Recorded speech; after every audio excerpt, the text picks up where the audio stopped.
آدم علیہ السلام کب پیدا ہوئے؟ آدم علیہ السلام جنت میں کتنا وقت رہے؟ آدم علیہ السلام کو جب طبیعت میں بے چینی ہوئی تو حضرت حوا علیہ السلام کب پیدا ہوئی؟ پھر جب انہوں نے وہ شجر ممنوعہ کھایا اس کے بعد جب وہ دنیا میں آئے تو دنیا میں کہاں اتارے گئے؟ اس کے بعد خانہ کعبہ کب بنا؟ انہوں نے کتنی عمر پائی؟ ان کے کتنے بچے ہوئے؟ اور اس بچوں کے بعد تیسرا بچہ جو ہوا اس کا نام کیا تھا؟ اس کے بعد ان کی وفات کہاں ہوئی؟ یہ سب چیزیں ہم انشاءاللہ آج کے اس پروگرام میں کور کریں گے۔ بسم اللہ الرحمن الرحیم۔ حضرت آدم علیہ السلام، اللہ تعالیٰ نے اپنی مخلوق کی ہدایت کے لیے 1,24,000 پیغمبر بھیجے، جس میں 315 رسول تھے۔ اللہ نے جب چاہا کہ وہ اس زمین پر اپنا خلیفہ مقرر کرے تو ایک نئی مخلوق انسان کو پیدا فرما کر اپنا خلیفہ بنایا۔ دنیا کے سب سے پہلے انسان حضرت آدم علیہ السلام ہیں، اس لیے آپ کو ابو البشر کہا جاتا ہے کہ انسانوں کا باپ۔ یاد رہے کہ ابو البشر آپ کا نام نہیں، کنیت ہے۔ اللہ نے حضرت آدم علیہ السلام کو اپنی قدرت اور حکمت سے بغیر ماں باپ کی مٹی سے پیدا فرمایا۔ آپ علیہ السلام دنیا کے پہلے انسان اور نبی ہیں۔ اللہ نے آپ علیہ السلام کی جست خاکی میں روح پھونکی، اس کے بعد گوشت، پوست، ہڈی پٹھوں کا زندہ انسان بن کر کھڑا ہو گیا۔ آدم علیہ السلام کی پیدائش جمعے کے دن ہوئی۔ جب آپ کو پیدا فرمایا تو اس وقت آپ کا قد 60 ہاتھ یعنی 90 فٹ تھا۔ واضح رہے کہ یہ قد آپ کا جنت میں تھا، دنیا میں آنے کے بعد نہیں۔ جب فرشتوں پر آدم علیہ السلام کی فضیلت و فوقیت ظاہر ہو گئی تو انہوں نے خود اعتراف کیا، تو اللہ نے فرشتوں کو حکم دیا آدم علیہ السلام کو سجدہ کرو، تو سب سجدے میں گر پڑے، مگر شیطان نے تکبر کیا، حکم نہ مانا۔ اللہ کا حکم نہ ماننے پر شیطان ہمیشہ ہمیشہ کے لیے ذلیل و خوار ہو گیا اور قیامت تک مردود ہوا۔ جنت میں جب کوئی دوسرا نہ ملا، جب کوئی دوسرا انسان نہیں تھا جس سے آدم علیہ السلام دل بہلاتے اور مانوس ہوتے، لہٰذا خداوند تعالیٰ نے حضرت حوا کو آپ علیہ السلام کی پسلی سے پیدا فرمایا۔ فرشتوں کے سجدے اور شیطان کی جنت سے نکالے جانے کے بعد آدم و حوا کو حکم خداوندی کے تحت کہا گیا کہ جنت میں رہو۔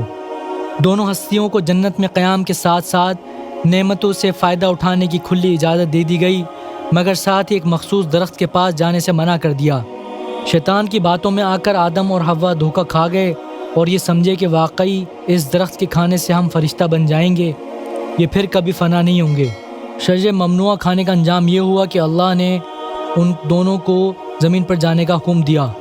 اللہ نے آدم علیہ السلام کے ذریعے اپنی بے شمار نعمتیں دنیا میں اتاری جن سے ہم لوگ فائدہ اٹھا رہے ہیں، مثلاً یاقوت، زمرد، ہیرا موتی، عنبر، سونا، چاندی، زعفران، لونگ، الائچی، کیوڑا، گلاب، ہمہ اقسام کی غلہ، یہ سب اقسام آدم علیہ السلام کی زمین پر نازل ہونے کی برکت سے ہمارے لیے پیدا ہوئیں۔ اب ہم لوگ خود فیصلہ کر سکتے ہیں کہ آدم علیہ السلام کا جنت سے دنیا میں بھیجا جانا بھی مصلحت خداوندی اور دنیا کے لیے ضروری تھا۔ اچھا، جب ان کو دنیا میں بھیجا گیا تو روایت کا حاصل یہ ہے کہ حضرت آدم علیہ السلام کو ہندوستان کے مشہور جزیرے سراندیپ میں اتارا گیا اور حضرت حوا کو جدہ میں۔ یہاں ایک بات ضروری بتاتا چلوں کہ حضرت آدم علیہ السلام نے تقریباً 40 حج اور عمرے کیے، یعنی آپ ہندوستان سے پیدل چلے اور تقریباً 40 حج اور عمرے کیے، اور آپ کی عمر تقریباً 1000 سال ہوئی۔ اچھا، جب جنت سے اتارا گیا تو یہ جنت سے اتارنے کے بعد دونوں ایک دوسرے سے جدا رہے، جنگلوں بیابانوں میں بھٹکتے رہے۔ اس کے بعد مکہ معظمہ سے تقریباً 3 میل کے فاصلے پر مزدلفہ میں جمع ہوئے، جہاں پر آپ سب جانتے ہیں کہ عرفات سے واپسی پر آ کر رات گزاری جاتی ہے۔ یہ بھی روایت آتی ہے کہ ان دونوں کو حج کے میدان عرفات میں تعارف ہوا۔ پھر آدم علیہ السلام کو غلطی کا احساس ہوا، پھر اللہ نے دستگیری فرمائی اور بذریعہ وہی معافی کے الفاظ آپ کے دل میں اتارے۔ آپ آدم علیہ السلام نے اللہ کے حضور معافی مانگی۔ عمر فاروق رضی اللہ تعالیٰ عنہ محمد صلی اللہ علیہ وسلم سے روایت کرتے ہیں، جس کا مفہوم ہے کہ جب آدم علیہ السلام سے خطا وقوع ہو گیا تو انہوں نے عرض کیا، یا اللہ، میں تجھ کو محمد صلی اللہ علیہ وسلم کا واسطہ دے کر مغفرت طلب کرتا ہوں۔ اللہ نے ارشاد فرمایا، اے آدم، تم نے محمد صلی اللہ علیہ وسلم کو کیسے پہچانا، حالانکہ میں نے محمد صلی اللہ علیہ وسلم کو ابھی تک پیدا ہی نہیں کیا۔ آدم علیہ السلام نے عرض کیا کہ جب آپ نے مجھ میں روح پھونکی تو میں نے سر اٹھایا اور عرش کے پائے پر لکھا ہوا دیکھا، لا الہ الا اللہ محمد رسول اللہ۔ اس میں یہ سمجھا کہ جس کے نام کو آپ نے کلمے کے ساتھ شامل فرمایا وہ یقیناً آپ کی مخلوق میں پسندیدہ ہوگی۔ حق تعالیٰ نے ارشاد فرمایا، تم نے بالکل ٹھیک سمجھا، اور اس کے واسطے سے مغفرت طلب کی تو میں نے تمہاری خطا بخش دی۔ اگر محمد صلی اللہ علیہ وسلم کو پیدا کرنا مقصود نہ ہوتا تو تم کو بھی پیدا نہ کرتا۔ جب آپ زمین پر بھیج دیے گئے، اس غلطی سے آپ علیہ السلام کا رنگ سیاہ ہو گیا۔ زمین پر اترنے کے بعد آپ اتنا روتے کہ آپ کا رونا دیکھ کر فرشتوں کو بھی رونا آ جاتا۔ اللہ نے حکم دیا آدم و حوا علیہ السلام کو ہمارا گھر خانہ کعبہ لوگوں کی عبادت کے لیے تعمیر کرو۔ پوچھا گیا کدھر تعمیر کریں؟ تو جبرائیل علیہ السلام آئے اور زمین پر نشانات لگا دیے۔ پھر آدم علیہ السلام کو کہا گیا کہ زمین کھودتے جائیں، تو حضرت آدم علیہ السلام زمین کھودتے گئے اور حضرت حوا مٹی نکالتی رہیں اور ایک طرف ڈالتی رہیں۔ اس کے بعد جو اس کی بنیادیں تھیں وہ ابھر کر باہر آ گئیں۔ پھر اللہ نے فرشتوں کے ذریعے جنت کا خیمہ ان بنیادوں پر رکھوا دیا۔ تعمیر کے وقت جبرائیل علیہ السلام جنت سے ایک پتھر لائے جس کو حجر اسود کہتے ہیں۔ اس وقت یہ پتھر بالکل سفید تھا۔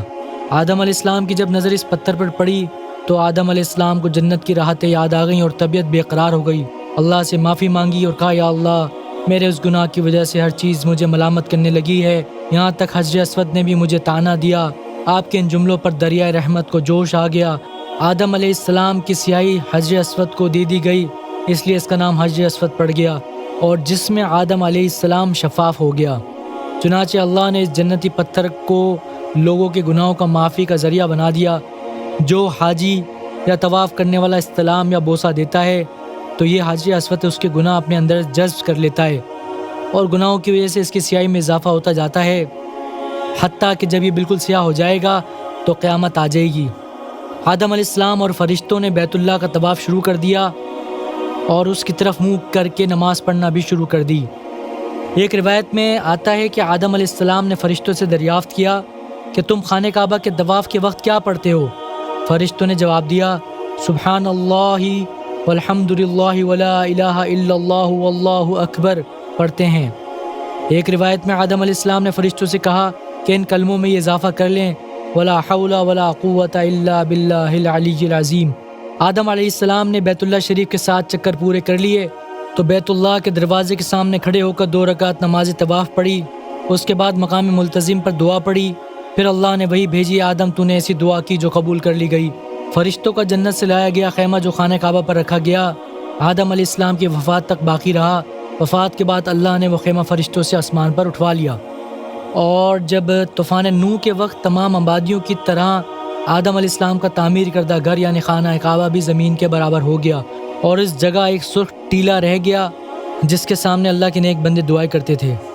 اچھا، آدم علیہ السلام کے دور میں جب یہ خانہ کعبہ بنا اس وقت تھوڑے سے ہی انسان تھے، لگ بھگ 125 کے قریب۔ پھر قدرت کی طرف سے حضرت حوا کے حمل سے ایک لڑکا اور ایک لڑکی جڑواں پیدا ہوئے۔ یہ دونوں بہن بھائی حقیقی کہلاتے تھے، اور ان دونوں کا نکاح ایک دوسرے ناجائز تھا، مگر دوسرے حمل سے پیدا ہونے والی لڑکی کا پہلے حمل والی لڑکی سے نکاح جائز تھا۔ چنانچہ حسب معمول ایک لڑکی حابیل کے ساتھ پیدا ہوئی۔ حضرت آدم علیہ السلام نے ضابطے کے مطابق حابیل کے ساتھ پیدا ہونے والی کا نکاح قابیل کے ساتھ اور قابیل کے ساتھ پیدا ہونے والی کا نکاح حابیل کے ساتھ کرنا چاہا۔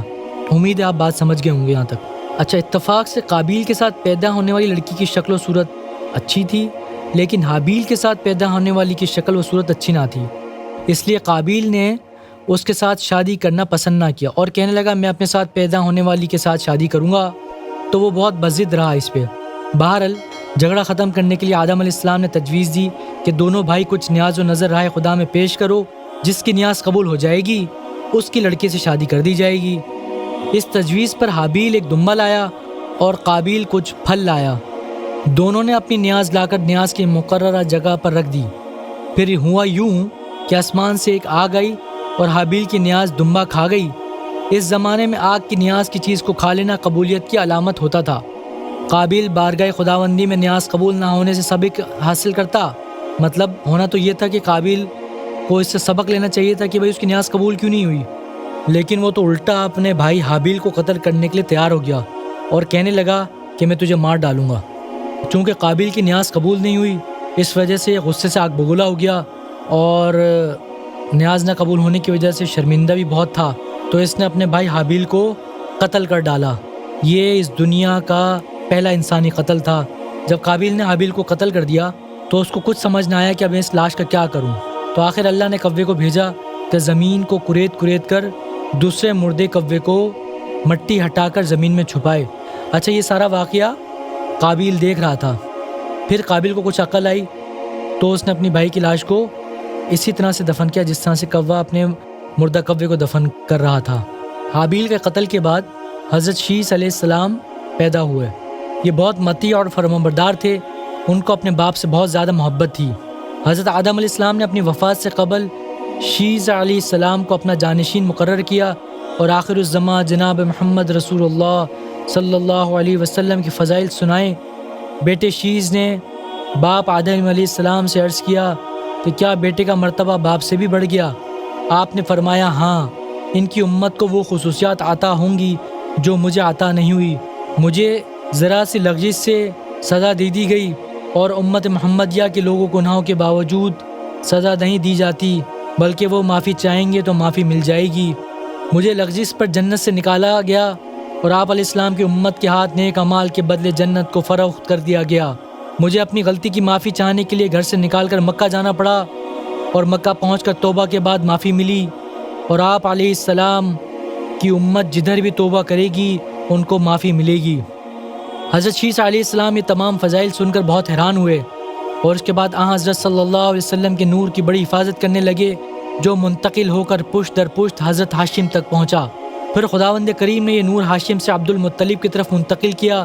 حضرت عبد المطلب سے حضرت عبداللہ ہمارے آقا و مولا جناب رسول اللہ صلی اللہ علیہ وسلم کے والد ماجد پیدا ہوئے۔ حضرت شیث علیہ السلام جب پیدا ہوئے تو حضرت آدم علیہ السلام کی عمر اس وقت 130 سال تھی۔ پھر حضرت شیث علیہ السلام کی عمر 912 سال ہوئی۔ مورخین لکھتے ہیں کہ آدم علیہ السلام کا سلسلہ نسب شیث سے چلا۔ آپ کی جائے وفات میں مورخین کا اختلاف ہے۔ بعض مورخین نے لکھا ہے کہ آدم علیہ السلام 960 کی عمر میں ہندوستان میں وفات پائی۔ مشہور قول یہ کہ ہند میں جس جگہ آپ کو اتارا گیا تھا اسی جگہ کسی پہاڑ کے قریب آپ مدفون ہیں۔ کوئی کہتا ہے کہ بیت المقدس میں دفن ہے، کسی کا خیال ہے کہ جبل ابی قبیس میں مشہور پہاڑ میں آپ مدفون ہیں۔ آپ کی پیدائش جمعے کو ہوئی اور آپ جمعے ہی کے دن جنت میں داخل ہوئے، اسی دن جنت سے نکالے گئے اور قیامت بھی جمعے کو آئے گی۔ قرآن کریم خدا کی سچی کتاب ہے، قصے کہانیوں کی کتاب نہیں۔ پہلی قوموں کے جو واقعات بیان کیے گئے ان کا مقصد بھی یہی ہے کہ لوگ ان کو پڑھ کر آنکھیں کھولیں اور عبرت پکڑیں۔ اس لیے ہر سچے مسلمان کا فرض ہے کہ ابو البشر سیدنا آدم علیہ السلام کے واقعات سن کر سبق حاصل کرے اور اللہ نہ کرے جب کوئی گناہ سرزد ہو جائے تو فوراً توبہ کرے۔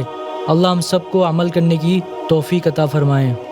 تو میرے دوستوں، بھائیوں، بزرگوں، بہنوں، یہ آدم علیہ السلام کا ہم نے جو پورا واقعہ مختصراً آپ کے سامنے پیش کیا، انشاءاللہ اب ہم کوشش کریں گے کہ آدم علیہ السلام سے لے کر محمد رسول اللہ صلی اللہ علیہ وسلم تک ہم تمام واقعات کو پیش کرتے رہیں گے، اور میں امید کرتا ہوں کہ آپ حضرت آدم علیہ السلام کے اس پورے واقعے سے متاثر ہوئے ہوں گے، اور انشاءاللہ یہ جو سلسلہ ہم نے چلایا ہے قصص الانبیاء کا، یہ انشاءاللہ ہم اسی طرح سے اس کو چلاتے رہیں گے۔ انشاءاللہ اگلی ویڈیو میں آپ سے جلدی انشاءاللہ ملاقات ہوگی۔ السلام علیکم ورحمۃ اللہ۔